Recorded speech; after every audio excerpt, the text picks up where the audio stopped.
There are 7 mistakes that most people make when they start doing intermittent fasting. The first thing is they eat too much of a certain food when they come off their fasting routine. For example, they might start eating way too much peanut butter. They never ate that much before, but when they get on keto, they tend to eat a lot of peanut butter. And one of the challenges with peanut butter is that high level of aflatoxins. What is an aflatoxin? Well, that's a mold. And there are higher levels of aflatoxins in peanut butter. They say it's well tolerated in adults more than children, which is a whole different topic. But with adults, if you're eating a lot of it over a long period of time, it can accumulate. It can irritate the liver and the gallbladder. Those are the two areas that this aflatoxin seems to irritate most. And if aflatoxins are very, very high, I mean, it can even create super oxidation of the liver and even necrosis, inflammation, cancer of the liver and the gallbladder. So it's just something to think about. If you're on the ketogenic diet and all of a sudden you feel like your liver is swollen or you have right shoulder pain or you feel more arthritic or there's something going on with your gallbladder, it could be all that peanut butter. There's a couple things that you can do to minimize that effect, okay, other than just avoiding peanut butter. As well as consuming celery with the peanut butter, okay, because celery has a certain chemical that counters some of this aflatoxin. Peanut butter is not very high in nutrients. All right, the next thing is almond flour, okay? This is a big one because with keto, I mean, like almost every recipe includes almond flour, like the breads, the muffins, the cookies, these all have almond flour. Almonds are very high in oxalates, and so that can also irritate certain joints. It can irritate your digestive system. So it's another one to watch out for that can potentially influence your results when you start this fasting program. And I'm not telling you to avoid all nuts, like you could do walnuts, pecans, pistachios, and also a small amount of Brazilian nuts are fine. And then the last thing that people eat a lot of on the keto, especially when they get started, are all these keto bars or keto desserts, which has certain ingredients that I think is a problem. All the functional fibers like the soluble corn fiber and tapioca fiber. And you might think, oh, it's a fiber, so it's not a sugar, but it can actually be a problem because there's no long term studies on that. There's also a lot of sugar alcohols that can disrupt your digestive system and give you a lot of gas, and it can affect your mood. So, again, I would just focus on like real food, like high quality meats and eggs and fish and vegetables, things like that. Number two is not combining keto with your intermittent fasting. You're doing intermittent fasting, but you're not then getting on the ketogenic diet. Your carbs are just too high. Now, that being said, something's better than nothing. And I think it's totally reasonable to go ahead and start with one of these, but eventually you'd want to actually add both of these powerful tools to get you in a place where you're getting all the benefits. In fact, going on low carb, okay, the keto plan can greatly get you into ketosis and make your fasting easier because your appetite and cravings are going to completely go away. So, in other words, I think you're going to really more than even double your benefits if you can do both of these. All right, the next thing I want to talk about is the pattern of your intermittent fasting. Probably the most common pattern is what's called 18 and 6, when you're fasting for 18 hours. And then you have a 6-hour eating window. So let's say, for example, your first meal was at 12 and your second meal was at 6. That would be an 18 to 6 ratio. When we talk about the eating window, it is true that you can pretty much eat during that window, but I would recommend not snacking between that window, having 2 meals, one at your 12 o'clock noon, right? And then fast all the way until 6 and have your second meal. So I wouldn't eat all the way and graze through that entire fasting window if I were you, because you would have more benefits if you just didn't eat anything. And there are a lot of different patterns, and you can test the different patterns and see what works for you. But just by observing tens of thousands of people doing this over the years, I would say if you're over the age of 50, you should really consider doing one meal a day. It's called OMAD. If you can do that, and just make sure it includes all the nutrients you need. And I have a lot of videos on that.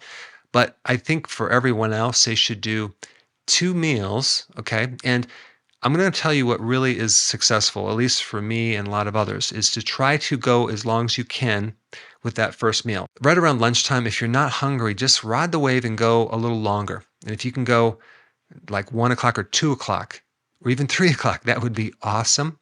So just really pay attention to your hunger and your appetite, because if you're not hungry, ride the wave and go a little bit longer. And then that second meal, okay, try to do an early dinner. So a late lunch, an early dinner. And where I'm going with this is just to really shorten that eating window down to maybe 2 or 3 to 4 hours. Okay, that would be incredible, because then you would have more than 20 hours of fasting. Okay, that's huge. That is going to create some serious change with your brain, growing new brain cells, growing a new immune system, really helping your gut reset, because you're not eating and you're going to give your digestive system a chance to reset. You're going to stimulate more of the what's called the parasympathetic, which is the recovery. You're going to definitely sleep better. You're going to have more energy. You're going to have more support with your mitochondria. You're going to develop more antioxidants in your body. Your insulin is going to be less resistant. Okay. So that's going to heal. Your blood sugars are going to do much better. And your inflammatory conditions will go way down. If you could do that 20 hours, for me, a lot of times I like to eat at like 1 o'clock, sometimes 2. And then maybe I'll eat a dinner at 4 and 5. Now, am I hungry at 4 or 5? Usually not. But personally, if I do one meal a day, which I would like to do, I just lose too much weight. So I tend to spread those calories out in 2 meals, because if you're trying to maintain your weight or even gain weight with one meal a day, it's so hard. You'd have to eat so much food and you're going to feel really stuffed. But the point is, just think about this principle. Go as long as you can, have a late lunch, and then try to do an earlier dinner, okay, as early as you can. You're going to find if you do that, okay, you're going to sleep better, because the later you eat in the evening towards where you go to bed, the more it's going to affect your digestion, and that can affect your sleeping. All right, so that was number 3. Number 4 relates to what I just said, stuffing yourself. Sometimes people think that when they're fasting, they're starving.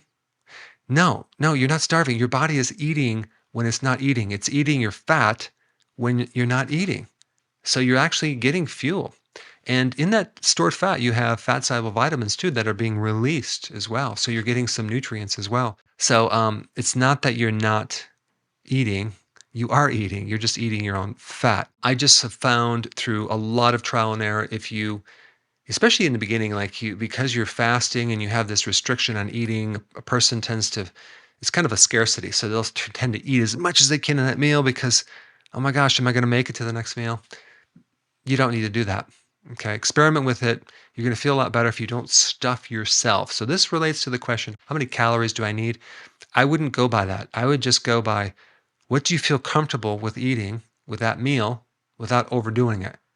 And you know what I mean, overdoing it. I'm talking about, you feel so bloated, you're just stuffed, right? You just don't want to do that. All right, number 5. Okay, make sure that when you're doing intermittent fasting, you also take B vitamins and electrolytes. Why? Both of those categories of nutrients are of an increased demand, okay, when you do keto.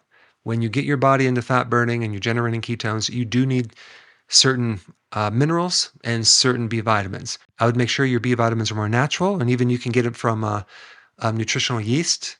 And also make sure when you do the electrolytes that you have something that's high quality with high enough amounts of potassium. And of course, when you're doing with electrolytes, make sure it has no hidden maltodextrin, and it has a good amount of potassium and the other electrolytes as well. Number 6 mistake is not doing the healthy version of the ketogenic diet.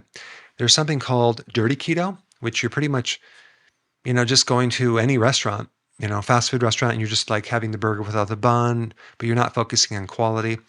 That's totally fine if you need to do that, okay? And especially if you're a college student and you can't afford the higher quality. But if you can afford it, it's worth it. Because think about it. When you're eating less meals, when you're doing intermittent fasting, you're going to be spending a little less money on food. Okay, you probably save several $100s per month. Reinvest that in higher quality of food that has more nutrient dense foods. And I'm talking about like the organic pasture raised eggs. I'm talking about wild caught fish and seafood. I'm talking about grass fed meats, things like that. And I'm talking about soil based vegetables too. Okay. Vegetables from the farmer's market, things like that, as compared to like the vegetables you'd get at the grocery store, like the lettuces that are grown in either hydroponic or it's not real soil, but it's something you can grow in and they just add the nutrients in there. That's not as good as what the soil can deliver to that plant. And the last mistake I think people make is stopping when they plateau, thinking that it's not working when it actually is. I can't tell you how many people that I've consulted that I come to find out they think it's not working because they're only losing 1 pound a week, or they're not losing anything. But let's say you are just losing 1 pound a week. That's pretty good for the average person that is older. You have to realize that the most you can lose per week is 2 pounds. Initially, when you lose like 5 pounds, that's just water weight. And then you're going to have less and less until the point where you're just burning fat. There's always something you do to speed up the process. You can fast longer. You can do periodic prolonged fasting. You can cut your carbs lower. You can add exercise. You can sleep longer. You can reduce your stress.